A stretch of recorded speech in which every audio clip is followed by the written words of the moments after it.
Okay, hey everybody, and welcome to another interview. For those of you that are watching that might not know, this is Anthony Jones that I have on Skype today on the interview today. Anthony Jones is a concept artist for Sony Computer Entertainment, which means gaming, and specializing in creatures, characters, and is currently teaching creature design on schoolism.com. So welcome. Welcome, Anthony. Thank you very much for getting up so Thank early to you. do this interview with me. Right on. Um, Now, I asked you earlier if you could possibly do a demo of how you create your creatures so people can get a small sense of what your class will be like. Is that cool? Yeah, absolutely. Cool. We'll start off like that. So if you could turn on your sharing, your screen Okay. sharing. Let me go ahead and just do that right now. All right, can you see everything? Is everything all good? Let me just adjust my screen capture for a sec. Okay. And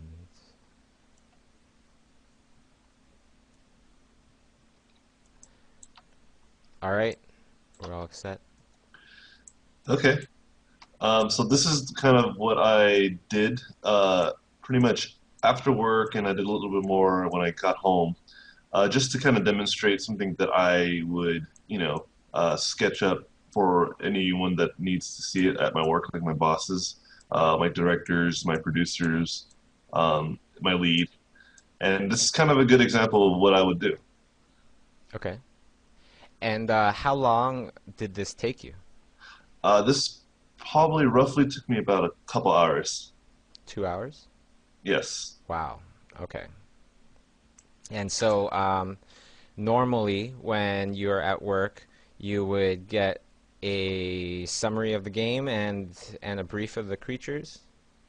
Yeah, when you're working with games, it's really interesting because not only do I have to think about like the story, I have to think about the gameplay, animation, rigging, modeling. Like there's so many things that go on into every creature that I design, and so it's really important to kind of not think about myself, but to think about others as I design. It's something that I think a lot of artists don't realize because we like to have fun. We like to put all this kind of crazy stuff into our designs. But at the end of the day, we got to make sure we have something coherent and something that actually can be built and work with design. Can you show a little bit of a close-up and just zoom in a Yeah, little bit? absolutely. Let's go ahead and do like a pan around. Cool. So this is a like a creature type of a warrior. Yeah, I'm a big fan of like having creatures that kind of look very phantasmical. I don't know if that's a real word, but I use it all the time I at use work. it too, don't worry. Just creatures that have a little bit of like some interest to them, like the armor and like the weird kind of hair going on, kind of like a never-ending story type stuff. I really like that kind of really majestic and interesting, like artsy creature design. Very cool. Can we turn back the steps a bit and we'll go to the beginning and maybe you can give us a step by step? Yeah, absolutely. Let's do Awesome. this. So I start at white. I don't know if I knock down the back value anytime soon. In fact, I just go straight into kind of like a line drawing. Um, and as you can see, the line drawing doesn't look anything kind of like the final. Uh-huh. In fact, it's not even that tight either. I usually just go off of kind of emotion and feel. I don't try to worry too much about strict line art because I'm mostly a painter. Uh-huh. I don't really do too much draftsmanship. I usually just paint. I go straight to shapes and value like immediately. So what is Uh, the purpose of this line drawing in the very beginning?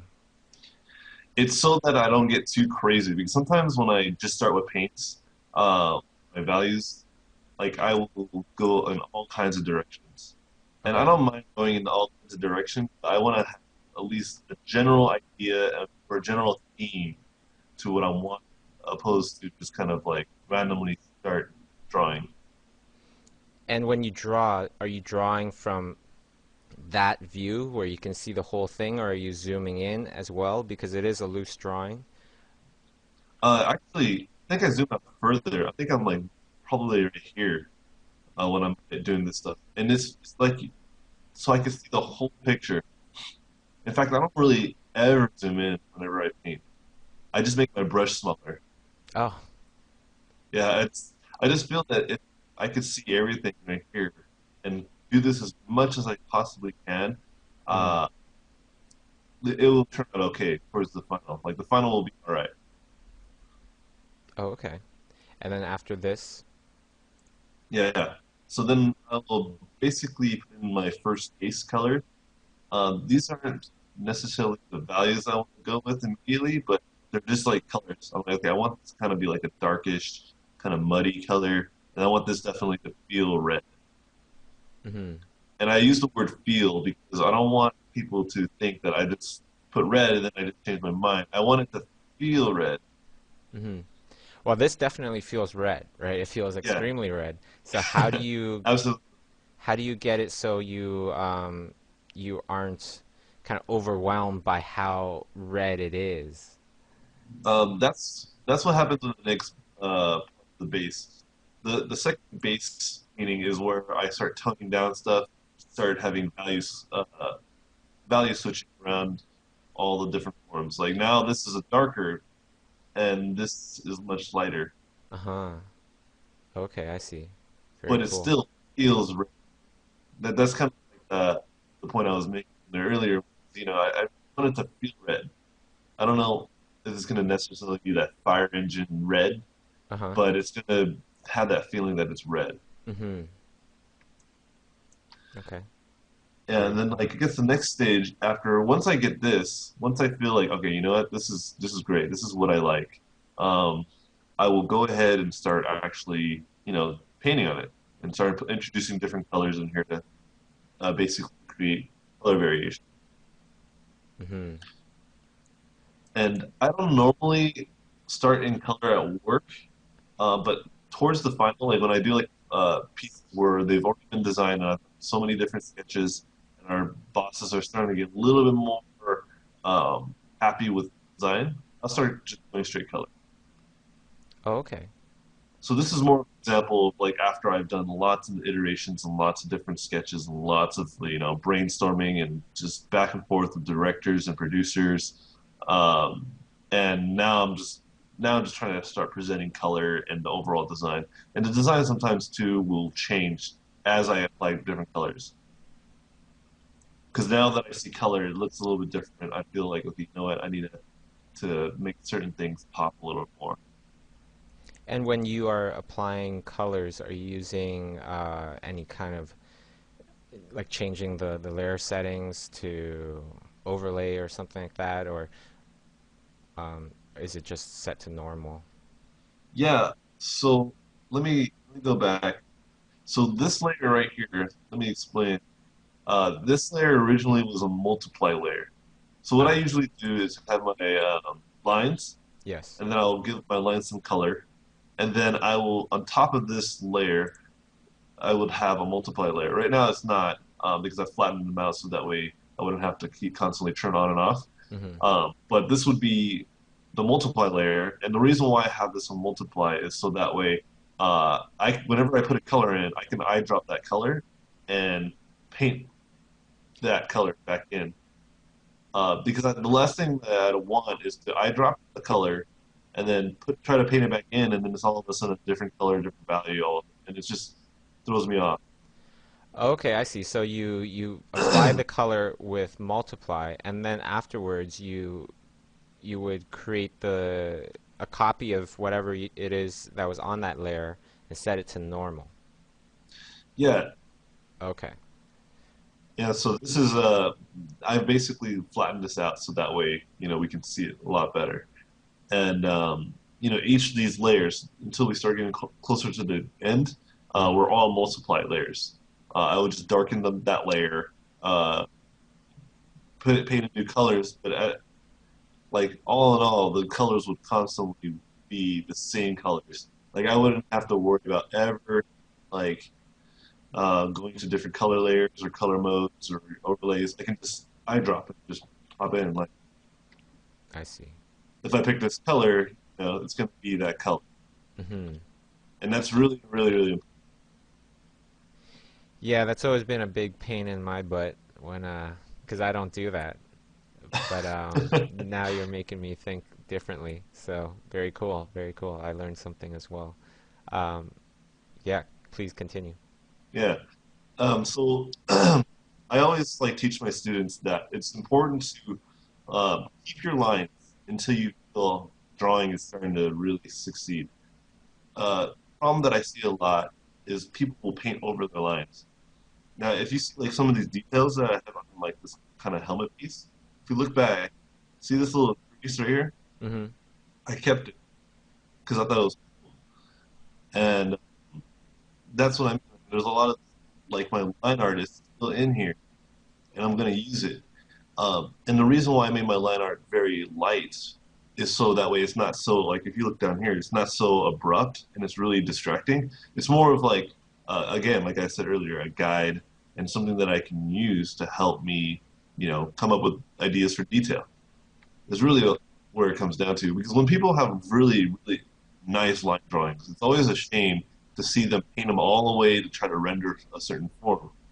And I always tell my students, no, just paint, like render that form, but like keep lines in there because the lines have a lot of attitude, a lot of like um, detail and personality because you put some time into those lines. Hmm. And so try to figure out ways to keep those lines in there by painting them like, gracefully. Like try to come up with like an interesting detail or some interesting notion of color. There's something valuable about those lines. So if you all possible, try to keep them in there. And I like again, this is also on multiply, and we're starting to get a little bit more into lighting, and the form's a little bit more descriptive.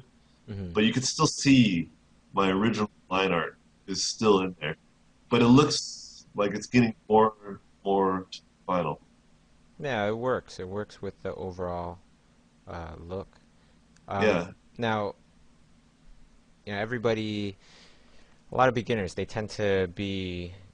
uh, they tend to be very puzzled about how to go about doing highlights on something that's completely fictional.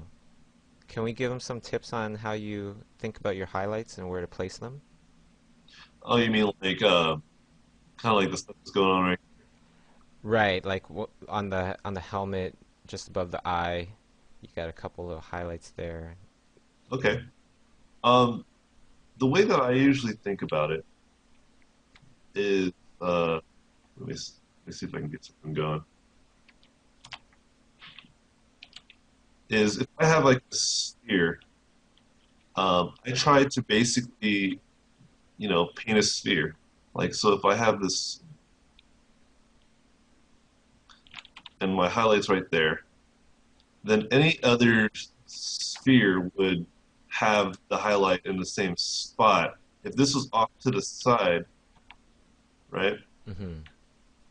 then the highlight would be in a little bit different spot because the light doesn't change spots, but objects do. So I try to think of basically where the light is and where things should hit with that light. So if it changed position, then all of the light source changes again.